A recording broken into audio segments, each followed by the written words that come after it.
Good evening, everyone, and thank you for joining us. My name is Joe Gaug. I'm the Director of Marketing here at Cutting Edge Laser Technologies, and I'll be your moderator tonight. The third webinar in our new Cutting Edge Campus webinar series will showcase Dr. Peter Wishney, a distinguished podiatrist from the state of New Jersey. Dr. Wishney is not only the owner of Family Foot and Ankle Specialists with 2 locations in Hillsborough and Piscataway, but he is also the author of the Podiatry Practice Business Solution. Tonight, Dr. Wishney will describe what steps he and his staff have taken to successfully implement and sell new practice services time and time again. His message, which is a part of the top practices and Rem Jackson curriculum, is now more timely than ever before with the impact COVID-19 has had on businesses of all sizes. We'll hear from Dr. Wishney for about 45 minutes, which will then be followed by a 15-minute Q&A session. If you have any questions throughout the webinar, please submit them to the moderator in your GoToWebinar taskbar. Following tonight's live event, a link to the recording will be sent to all attendees. And finally, to view the entire collection of Cutting Edge webinars, please visit the Knowledge Center on the Cutting Edge Laser website. And now, the reason we registered for tonight's webinar, Dr. Peter Wishney. Thanks, Joe. Really appreciate it. Really love to be here and helping everyone, and that's what I love to do. 2020 can still be your best year ever. When you're reading that, do you laugh? Do you say, how is that possible? Why do I believe that? Am I crazy? I'm going to tell you why I believe it, and it's the only way I think. That, you know what, no matter what happens, we're going to make the best of it, and we're going to make it better than anyone can think it could be possibly done. So let's go to the next slide here and tell you a little bit about me and my story. And some of you know me, and some of you are new to me. And so really, here's my story. I never worked for anyone. I've been in practice for over 30 years. And in 1989, I bought a practice in central New Jersey. I owed $100,000 in student loans, and I know some of you probably wish that's all you owe. It was a lot of money back in 1989, and I bought a practice for $100,000, and I took out $100,000 in a credit line, so I could live because I had nothing in the bank. And so I'm like really excited. I now own his own practice. I'm driving up to my office the very first day. I see my name in the front window, and it's pretty cool. And I walk in and have to go through the front door. My first patient is sitting in the waiting room. He's about an 83-year-old man with a cane. And he looks at me and says, "Who are you?" I told him my name, and I'm Dr. Wishney, and I'm the new owner of the practice. He said, "Where is Dr. So-and-so, the retiring physician?" And I said, "Well, he's not here anymore. I'm the new doctor." And he said, "Well, you know what? I am out of here. I'm just going to walk out of here, and I don't want to see you." Okay, $300,000, and I lost my first patient. Thankfully, I bought a practice, so there are a few more patients. And so I went to see my next patient. That's in room number 3, and I went to room number 3. Now, I did my fellowship at Hadassah Hospital in Jerusalem, Israel, after I did my residency in Queens. And in Israel, doctors are God. So when you're like, you know what, you're like in front of the patient, you tell the patient you need surgery, you need this, you need that. They say, "Yeah, whatever you need, whatever you want, doc, just take care of me." They don't argue. They don't argue about money. They don't argue at all. So my first patient, my real first patient, who was sitting in a chair, I told him he needed an injection for heel pain. He said, "Well, I don't want an injection." And I said, "Well, you need one. That's how we're going to get you better." And he said, "Well, I don't want one. I'm the patient." And I said, "I'm the doctor." Well, that didn't fly too well because I realized I'm not in Israel anymore, that the patient has rights to decide if they want the treatment or not. And I lost that patient. So 2 patients in, 2 patients down, $300,000 I still owe to everyone. So I'm practicing for a few months, and the practice is not going as well as I thought it would be. I'm losing about $7,500 a month over the next 3-month period. And lo and behold, a fax came in, the days of faxes, and I saw this fax that says, "Come and learn how to run a medical practice." and come to New York City, 2-day event, $99, and that's what I did. I went to the event and the meeting. After those 2 days, well, I'm 29 years old, didn't realize they're trying to sell me things, and they did. They sold me about $18,000 of consulting services for a year, and I laid down 2 credit cards, maxed them out. That night, I ran like, what did I just do? Spent another $18,000 I didn't have. I'm losing money.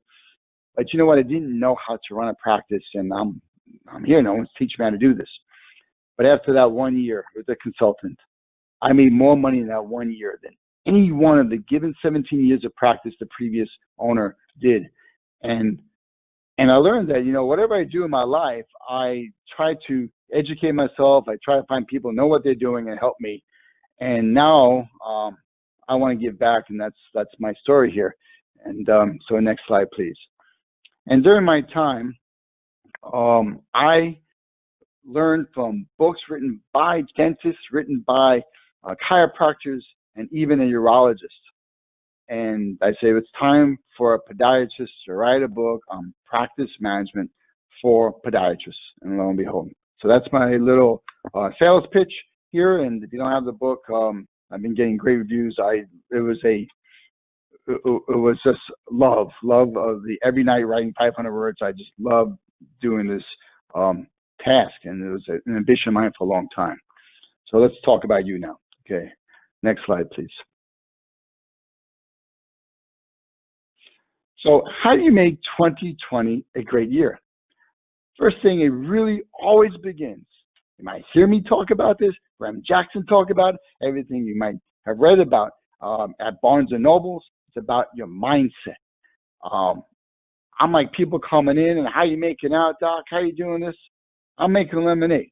I'm like, I know there's a problem. I'm going to handle the problem. I'm not going to ignore the problem and think I'm crazy, but I'm going to figure out how to make it a great year and have a positive mindset. And trust me, I'm going to give you a few techniques. I don't wake up every single morning thinking this is a great day, and I'm a human being too. But I have techniques I've learned from reading other books, how to take maybe a day that might become crappy and turn it around and make it at least somewhat good. So you can really say, forget about the year. It's over. I read something that someone said, let's look at your 2021 goals. Why do you want to look at your 2021 goals unless you're planning, you're working on now, but you're also thinking about your 3-year goals and your 5-year goals.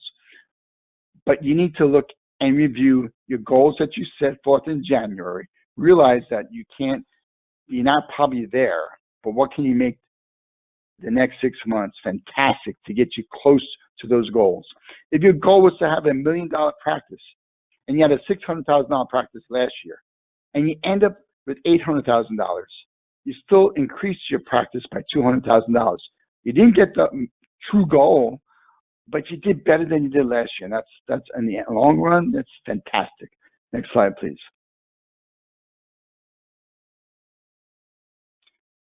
There's a guy named Les Brown I heard years ago, and he came, social media, he's back again. I haven't heard him in a long time. It made me think of what his key phrase is. Les Brown always said, you need to be hungry. And he goes, hungry. And you really do. No matter what happens in your life, you have to have a passion. Nothing happens unless you have a passion for something. Next slide, please. Passion. So when I was just talking to my girlfriend the other day, and she's studying, she has a main job, but she wants to become a nutritionist. And she was like in her mind procrastinating, not doing her homework. And there's no such thing, I believe, in procrastination. It's lack of vision. See why? When you're like, the difference between a successful person and a non-successful person is a successful person will do things even when they don't feel like doing it. Like when I was writing the book, not every night I felt like writing 500 words. Every single night I came home from work at 8:30 sometimes, and I said, I'm not going to bed unless I write 500 words. So you need to have a vision. My vision was to hold this book and feel it, touch it, and let people enjoy it. And here, what's your vision for the key areas of your life? Your health, your financial, business, relationships, spiritual, and even your fun goals. This is really about your 2020 year to make it a great year. Not just talking about business. A lot of people just talk about business, but the difference between someone successful and someone who's not, another difference is you think about everything. You can't make money and not be healthy. We're one entity. And Gandhi said, if you have a pie and if a piece of that pie is rotten, the whole pie is rotten. So if you're not developing your relationships and growing your relationships, and you're not putting money away financially, it doesn't matter how much money you're bringing into your business, you're still having problems, it's still causing you stress, and overall, you're not happy, because you have to be happy first. Have the vision of what you want this year, next year, 3 years and 5 years. I wouldn't go past that, but even up to the first 2 years, what do you want in your life? And you can have it all. Maybe not everything at the same time, but overall, you can have a balanced life. It might not be totally balanced at a specific time, and that's normal. Next slide, please. So I want you to do a little task. I have a little task for you. And I got this from an ex-football player named Trent Shelton, who's now a motivational speaker. And you're going to write a letter, make believe it's year 2025, 5 years from now. And you're going to write this letter to yourself. In this letter, you're going to write, what was so great about COVID-19? What was so great about this pandemic? And it could be, well, you know what? You develop your relationships with others. You realize what was really important in your life and your business, that you don't have to see hundreds and hundreds of patients. You need to see the right kinds of patients that you enjoy, and you can make really good living and even make more money from doing the things you love to do, instead of just counting the number of patients you saw today or this week or this month. So sit down and think about what's good right now, what's going on that's really good, because you know what? There are things that are really, really good. Next slide, please.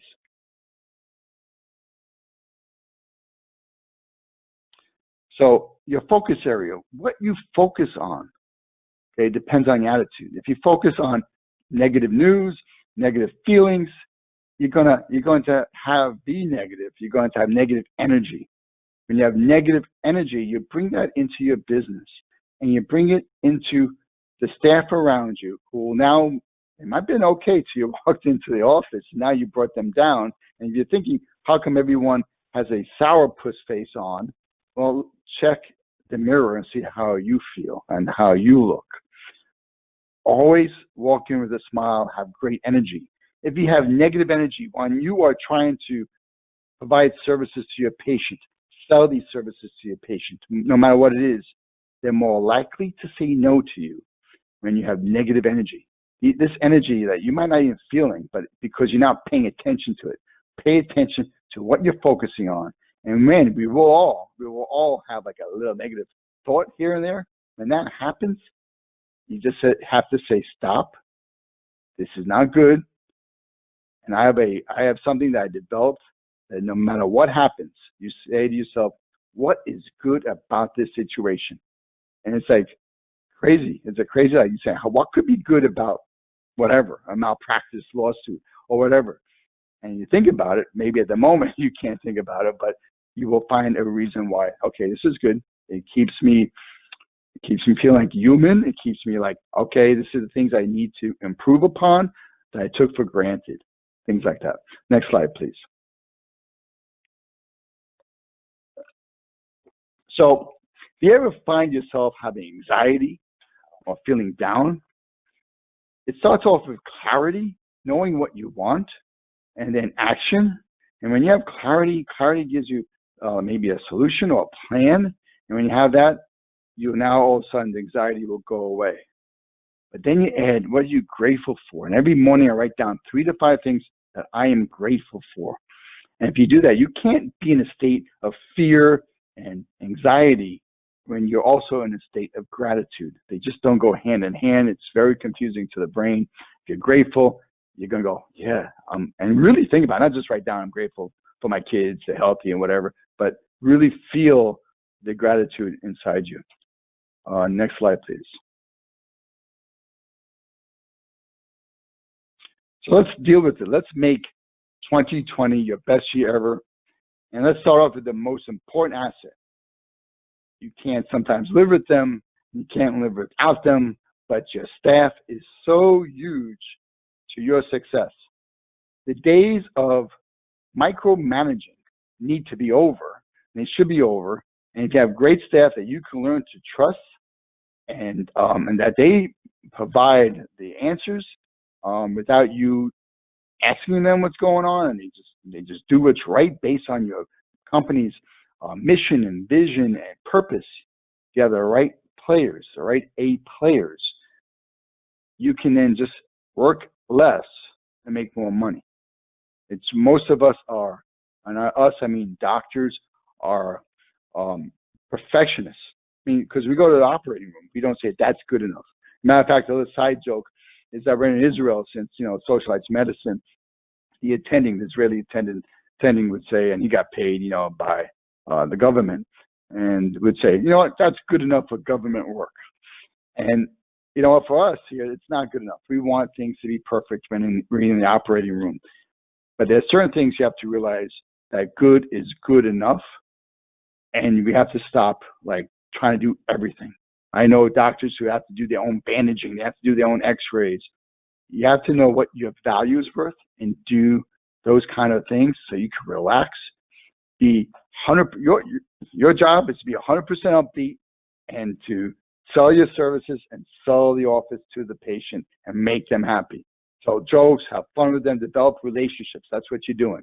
Okay, everything else is a piece of cake. Giving the injection and letting your staff come in and do the rest of the procedures to help the patients. Next slide, please.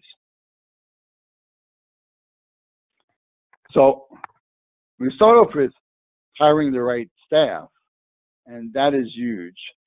And after you get the right staff who can think on their feet, and you train them. Training is so important.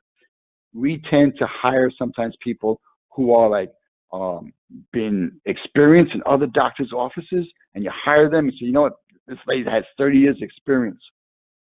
And then you put them at their seat at the front desk. They say, here it is. Here's your job. Here's your desk. Here's your phone. And they mess up royally because they don't do the things that you want them to do. They do the way the other doctor told them to do, if the other doctor is even paying attention to them. So you have to spend the time to train them. When I first started, it was really easy. It was myself. It was a front desk person, and I got a part-time MA to start, then a full-time MA. It was just me, had plenty of time. I trained these employees. And then I wrote all the training systems out. And then when these staff members got good, they became the trainers for the new hires, and so forth and so on. Now I have a trainer in each department that can handle, here's how we do the financial aspect, here's the front desk trainer, the medical assistant trainer. I have 2 marketing people, so my main marketing person can train the associate, the assistant marketing person. Anytime you do something you don't like to do, say to yourself, what don't I like to do? Why? I don't like doing this. Okay, you might have to do it once, twice, but put a system in place, train others to do it, and let them do it. And all they need to do is be accountable to you. So then you have to retrain them, because when they're trained, they'll still end up doing things their way. And I am I love telling stories that happen in my practice. This just happened tonight. I knew it was going to happen, that I was going to get some bad review on Facebook. And there's this woman who, during the pandemic, in one of my second office, I closed the second office and kept the main office open. And she came from Pennsylvania to get orthotics for her son as a baseball player. We made the orthotics. Long story short, she couldn't get in. We weren't there. And someone said, mail the orthotics to the patient. First of all, my protocol is never mail orthotics to anyone, because what happens? They need sometimes an adjustment. And when they just put them in their shoes and they're too long or whatever, They say, well, these don't fit. I spent all this money for these orthotics and what have you. And they throw them in the garbage and they want their money back. And even there's a possibility, even if it was great, they might say it's not great and still want their money back. But so I have a protocol not to do that. But someone was trying to be nice, and it's a pandemic, and I get it. And they mailed it to the patient, and it got lost. They never got the orthotics. So I didn't even know about this because it should have been certified and insured. But either way, the patient I visit had X-rays and some treatment. That money, those charges were allowed by the insurance company, but they went towards the deductible. So we apologized to the patient for not getting the orthotics. We refunded them the $250 down payment, but they owed us money. That went towards the deductible. So we only owed them $80. They got upset that we didn't give them the whole $250 back. They say it's two separate things. I'm hearing this conversation. I'm sitting in my office. I'm going, yeah, it's like Amazon. You're buying coffee and a book. And you know what? So, it's one company, one money, one company. Doesn't matter what products you're buying. But what have you? She wrote a scathing review online, on Facebook. I answered it, told the situation that unfortunately I can't legally give your money back, or waive your deductible. That's illegal. But what I can do, and here's the key. The one thing you are as a doctor owner is the quality control person. So you need to know these things because I can handle things sometimes. And that thing I'm handle is that I'm going to send you another pair of orthotics, okay, and they will be free. And I'll just have the lab mail it directly to you instead of going to my office and then going to you. And she said, that sounds great. She said, thank you online. And then she's going to call me tomorrow. So we had a protocol is my point. It didn't follow because people do things and they need to understand why they need to do things the way it's supposed to be done, unless we vote to change it. So they need to be retrained. If you don't retrain them, these things happen. Okay. So now the next thing is, how are you protecting this team during this pandemic? In New Jersey, the governor is opening up New Jersey tomorrow, but how are we protecting the team? Because I have one more person out that's coming back on Monday. And we have the plexiglass up there, we have the gloves, we have the masks, we have all the sanitizing equipment necessary. But not only, you have to tell them, we care about you, you are so important to us. When your team was not with you, if they were on furlough, we actually did Zoom meetings with them to say, hello, how you doing? We didn't forget you. What are your concerns? And really care about every single one in the organization. Next slide, please.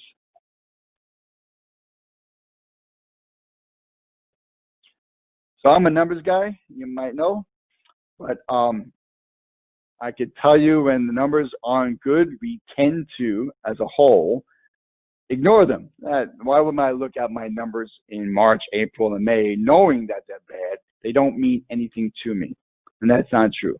You can't compare maybe March, April, and May of 2020 to March, April, May of 2019, because that's going to probably look funny. But you can start seeing the trends, especially now. We've been open full hours, both offices, the last 3 weeks.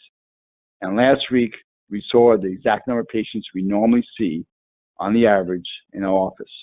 Our new patients are up for this month. Everything for the month of June, I set goals every month. I did not set goals for April and May because I had no clue what was going on. And I mean, it just setting a goal that you can't achieve is also very depressing. So like I said, I didn't know what to achieve. But now that we're open, now I have something to look at. And I looked at June of 2019. I want to get close to June of 2019 in June of 2020. So I got the numbers are relatively close. As a matter of fact, I'm ahead of my goals right now, so I could meet the same numbers I saw June of 2019. But if you don't set the goal and don't look at your numbers every single day, week, and month, you don't know where you're going.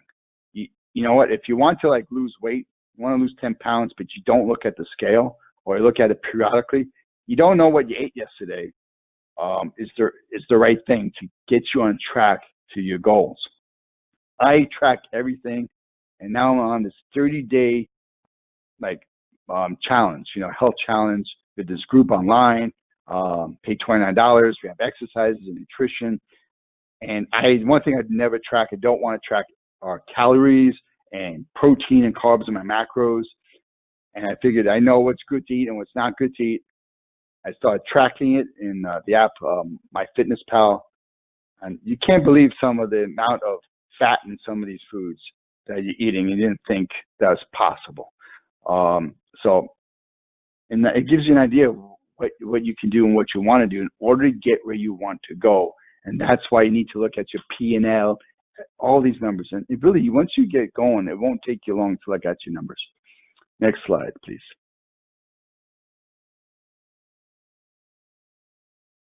So let's look at your business threats. And it's the inability to collect money and the inability to sell your needed services. If you have problems doing that prior to the pandemic, it is a big problem now, an even bigger problem. Because when a patient comes in and has a deductible and a copay, and you don't collect that at the time of service, you need that money. You especially need that money now. And you have every single right to collect that money. So one, you can't be afraid to ask for money. It's like you went to school. Was someone afraid to ask you for the tuition money? You need to pay tuition. Anything you want in your life, you have to pay for. You spend so much money going to school and learning. This is the service you're offering. You're getting people better. It's worth every single dime you get. So don't feel guilty. Some people I know feel guilty. And to sell your services. That's a key thing, to sell. To sell is giving people what they want, what they need, how much they need it, okay, and at the right time. So if they need it now, give it to them now. If they need something done on 1 foot, don't do 2 feet. Give them exact number of services they need at the time of service. Next slide, please. So now how to sell. So a little side note about selling. Like when you buy a piece of equipment, when is it the right time to buy a piece of equipment or provide a certain service? I'll tell you right now, it's the right time because it's growth. Everybody's looking to maybe slow down or manage their inventory or their expenses. Well, everybody's doing that. Remember, people being confined for 3 months, and I've seen so many at-home injuries, trying to do at-home exercises. People are running in the streets without warming up, and they're coming in with ingrown nails that are crazy. I mean, the baddest ingrown nails I've seen in a long time. As a group, now here and there it's fine, but it's a lot coming in.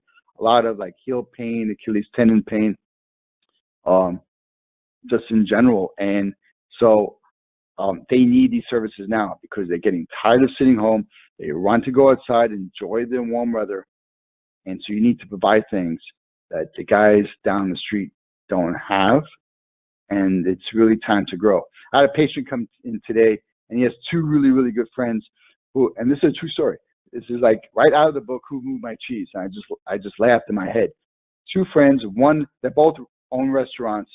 One knew before this pandemic really hit big that this was going to be a problem. I don't know how he knew, but he knew. Started taking his restaurant and expanding the outside of the restaurant, expanding the patio, getting ready for outdoor dining. The other guy didn't do anything. He said, you know what, whatever. He didn't open up for delivery or anything like that. Just kept it the same and said, you know what, we'll blow over. Well, that guy is basically, his restaurant's dying. The other guy, we're opening up tomorrow, like I said. There's going to be people coming out, going out to these restaurants. The ones that do not have outdoor dining will only be able to see 50% of their normal customer base. And people with outside dining could actually now get close to 100%.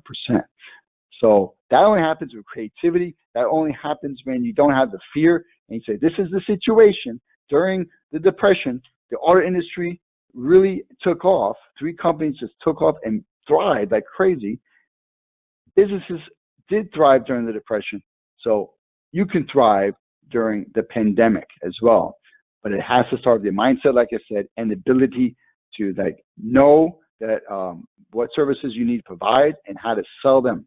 So selling is about caring about the patients, like I said, giving them what they need, exactly how much they need. It's having so much confidence in the product. Okay? And it's not asking yes or no questions. Would you like that injection, Mrs. Jones? Nobody wants that injection. Nobody really wants an injection. What they want is to get rid of the pain in order they can start running again. So when they say, I can't run because of my heel pain, it's great. This is what we're going to do.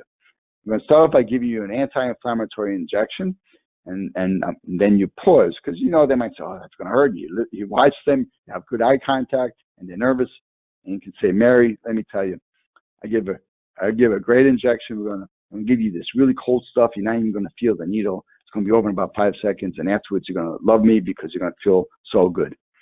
So you're not really saying, yeah, I know, no hams and haws, or would you like, or yes or no. I have something for you that will get you what you want, because people, even you, okay, buy solutions. You don't buy products. You don't buy machines. You're buying a solution to their problem, and that's why they came to you. So you start with the patient's why. Why are they in the first place? You handle that why, and you have the solution to their problem. Next slide, please. So now, beyond the current crisis, what is next? So prepare for a regrowth. Next slide, please. And next one, too. So your biggest concerns: inventory, collections, and eliminating fear. Fear amongst the patients, the staff, even yourself. Next slide, please. So inventory. You were operating at probably, 20% inventory, 30%. My one office was closed, so we took all the inventory from that office and brought it into my main office. But I knew it was going to open up. And as soon as I knew that I made that decision, I started ordering all the supplies I needed. Because when a patient needs something and you don't have it, it's a lost opportunity. It's basically like, it's just might as well, you lost money right then and there. If they need a night splint and you don't have it and you injected them, they come back next week, I feel great. They didn't get the night splint, and there's no reason to give them one now. Okay, you could probably think of some reasons, but overall, you might lose that opportunity. But at least you lost the opportunity right then and there. So make sure you designate a person that handles all the inventory. It's the purchase officer for each office that you might have. Next slide, please. So how often we order, like every 2 weeks, and we have a form. And the form, by the way, that form's in my book, and you can also, there's online, you can get it printed out, but it's great. It is exactly what company you're ordering from, what products you're ordering from that company, how much you're ordering, when was the last time you ordered that similar product, and how much you have left in inventory. And that's important, because if you already have a dozen of night splints and you ordered last month, why are we ordering another 12 night splints? Okay, you have enough. Obviously it's taking you more than a month to go through all the night splints. So it gives you a great idea, like you want about 45 days worth of inventory in your office, no more. After that, you're just wasting money in that closet. Okay, next slide, please. So collecting money. Again, it's something that I interview. On an interview process, I'm asking the right questions, making sure they can collect money. So if it's the front desk person, I will go through the scenario. I'm Mr. Jones, and you're Mary. You're going to ask me for my $35 copay. Okay, it's very simple, because that's usually a standard kind of thing. And if they say something like, well, would you like to pay for that today? No one wants to pay for that today. You probably could use the $35 for something else. So there's an opportunity for the patient to say, no, I don't want to pay for that today. If they say your copay today is $35, how would you like to pay for that, or anything similar to that? That's like a plus mark on that person. That person is collecting your money, and you need to interview for that process for that department. So first step is patients call, make an appointment. My front desk sends a triage to our, we have 3 different college students, and they will verify the benefits prior to the appointment.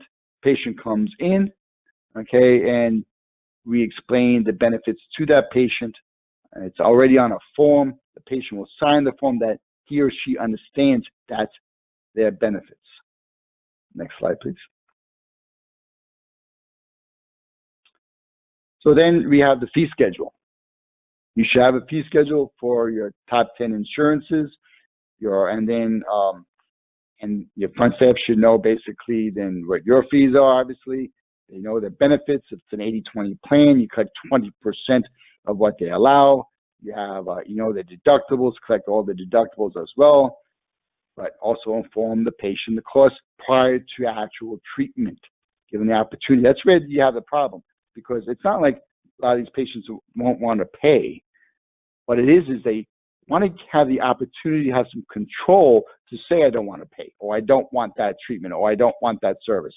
They want that opportunity. So then if you just tell them beforehand, they say, well, you know what, I need it. And if I need it, then I guess I have to pay for it. And then collect all monies due at the time of service. Next slide, please. So really, why the patient would say yes is because you, the doctor, and the MA added value in the treatment room. You didn't rush the patient. You explained the patient's problem. You went over the different treatment options. You told them that you recommend this treatment. You listened to them. You added value, and you made them feel comfortable. You told them a silly joke here and there, okay? But you develop a relationship with them. When you develop relationships with someone, and they know that, and they trust you, all of a sudden they develop trust.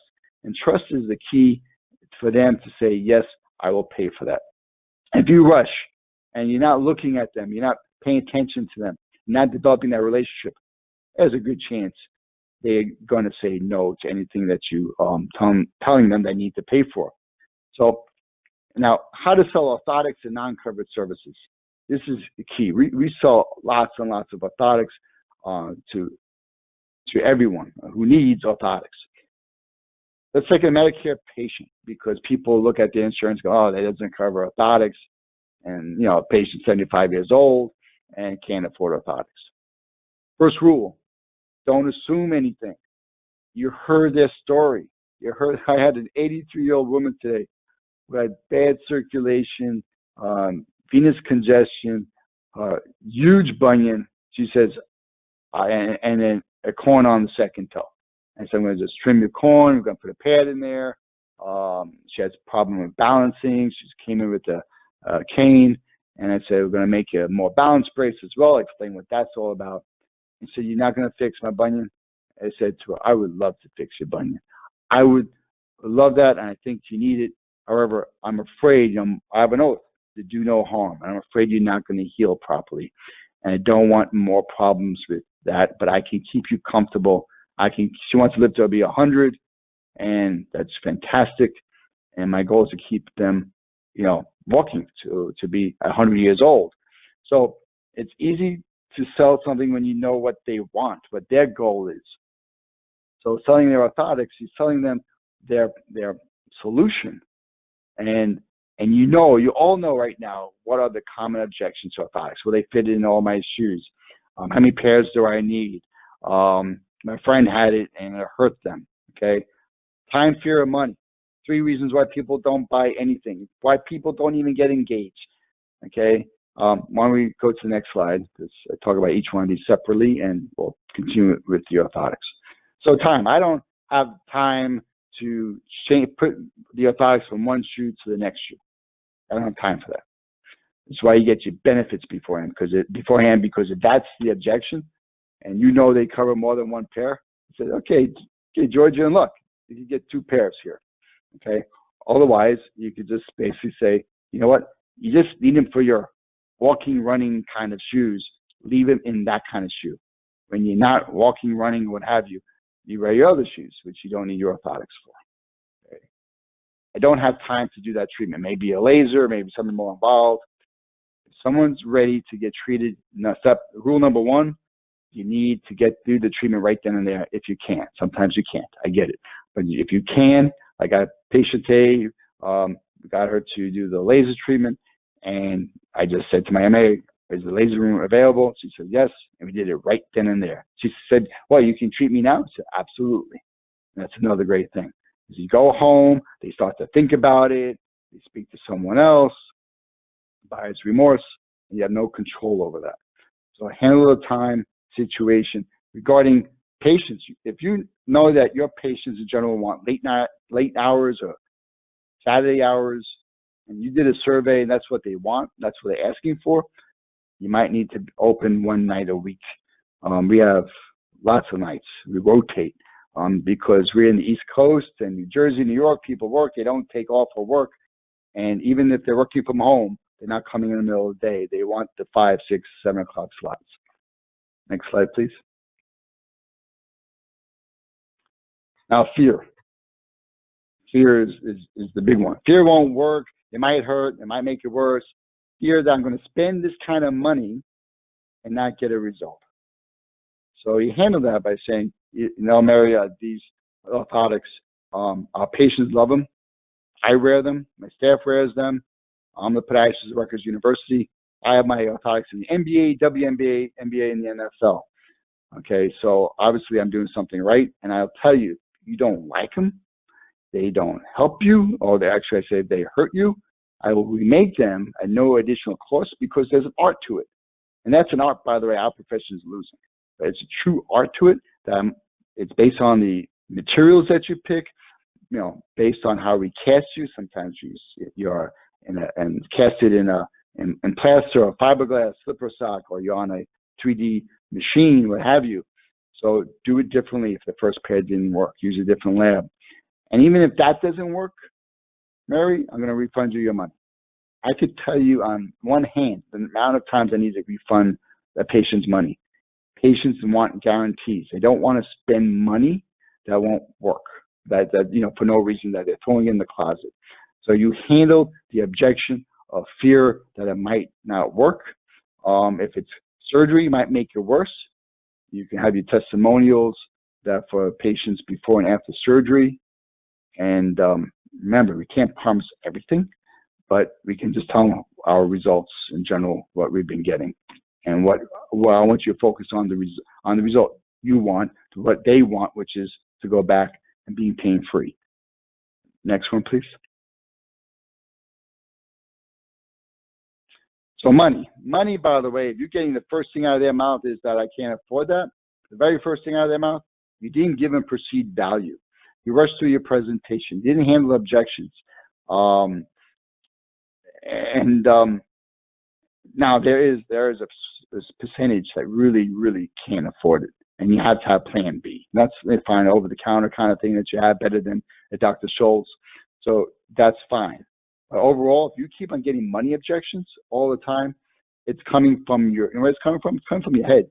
Because before you open up your mouth during the presentation, you said to yourself, this patient won't be able to afford it. Based on what? I don't know. Based on the way they dress, the car they drive, I don't know. But you can't have that. You have to give them value, treat everybody the same. Let the patient tell you, I can't do this. I'm very sorry. And then say, you know what? I understand. We're here to help you, so I have other solutions. Never let someone leave your office if they can't afford whatever it is, even a cream. Give them another solution. Okay, maybe you won't buy my cream. At least then go online and buy Amazon's cream. That's something, because you really need this. It's not something I want to just make money on. I really have something that will help you right now. And I think it'd be great. Okay, so next slide, please.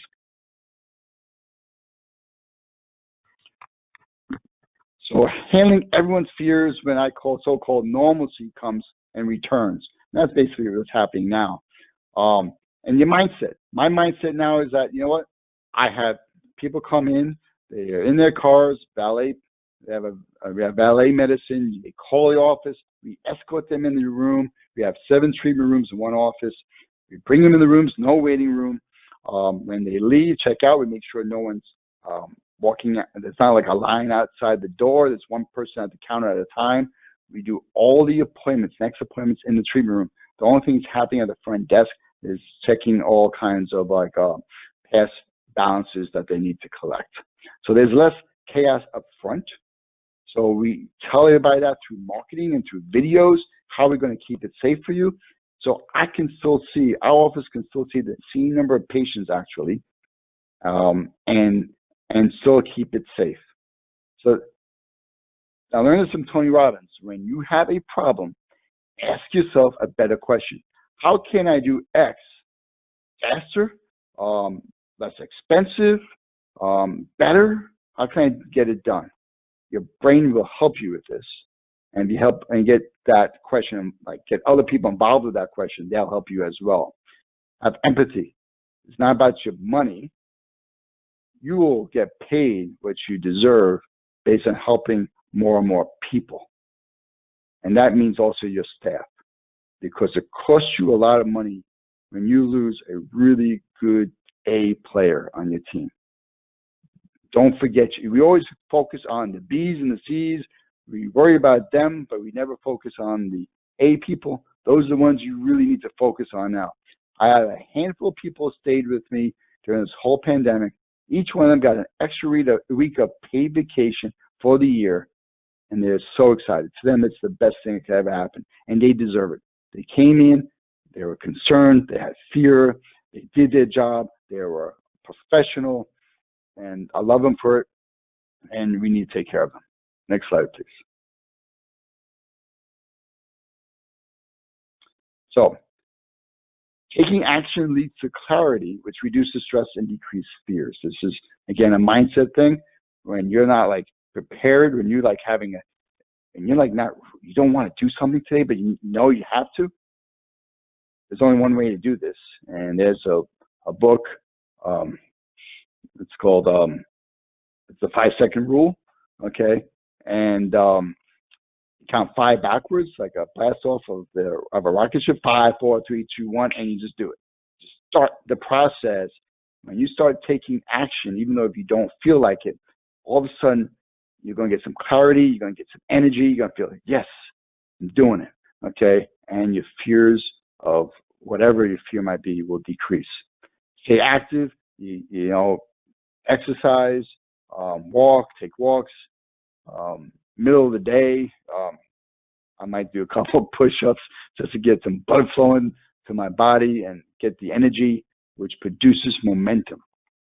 Okay, and you alleviate fears of positive emotion by staying in motion. Okay, you know how it is. You could be working all day long, 12-hour days, and you're working and you're like, this is amazing. You have so much energy. As soon as you sit down, all of a sudden you're tired, you're hungry, and this, but you didn't have that feeling 5 minutes ago before you sat down. Okay, as soon as you walk in the door after hard days of work, you're like, I'm tired. But you weren't tired like half an hour ago. So it's staying in motion will keep you alive with lots of energy. Okay, next slide, please.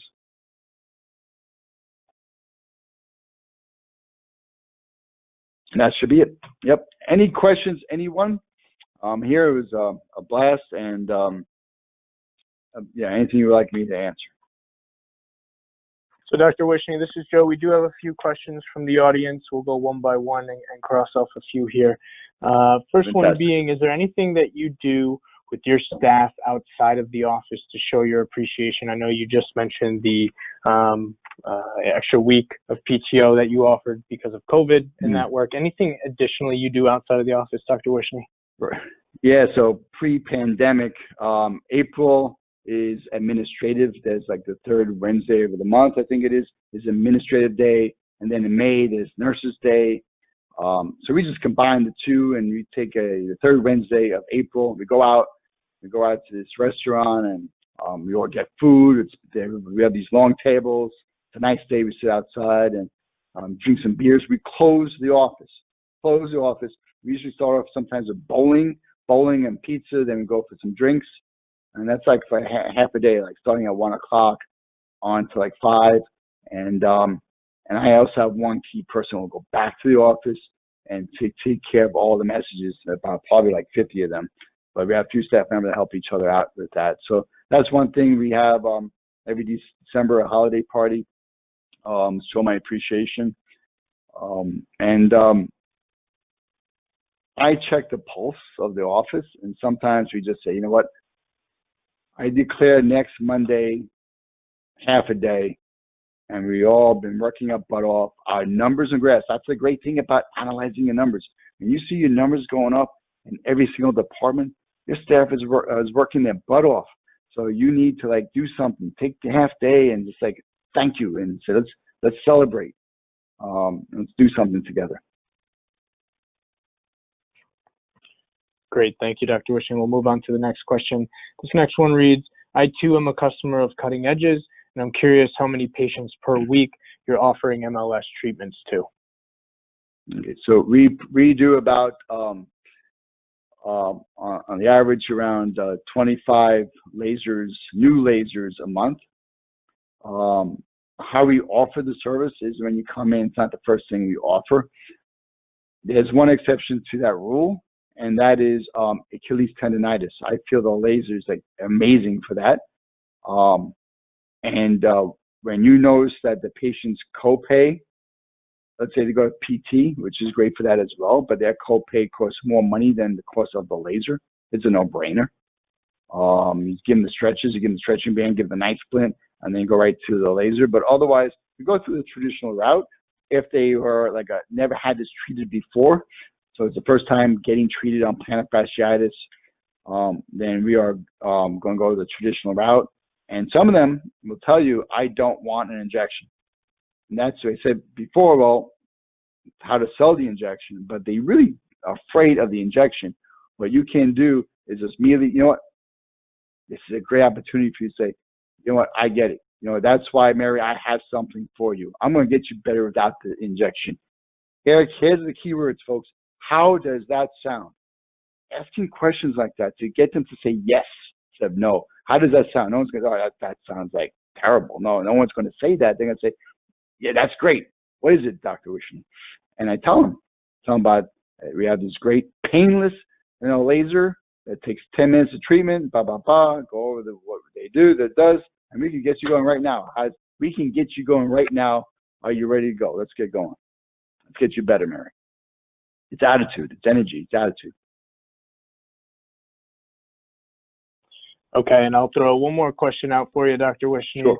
And I think you may have touched on this, so if you could elaborate, it says, do you use marketing to sell your new products? And do you find value in digital channels like social media? Okay. So absolutely. We have two marketing people. The easiest way, it's so easy to get the word out today about any service that you provide because of social media, because of the internet. Used to be where we paid a lot of money for Yellow Pages. You don't actually have to do Facebook ads, and we do them now, but initially we didn't do them. We just, all the doctors, every week, we shoot videos for different things. We post them. My marketing person posts them. Those are hashtags. We just shoot a 2-minute video, talk about the product, talk about the benefits of the product and the results that we're seeing. That's really, think about when you buy something, why you're buying on emotion.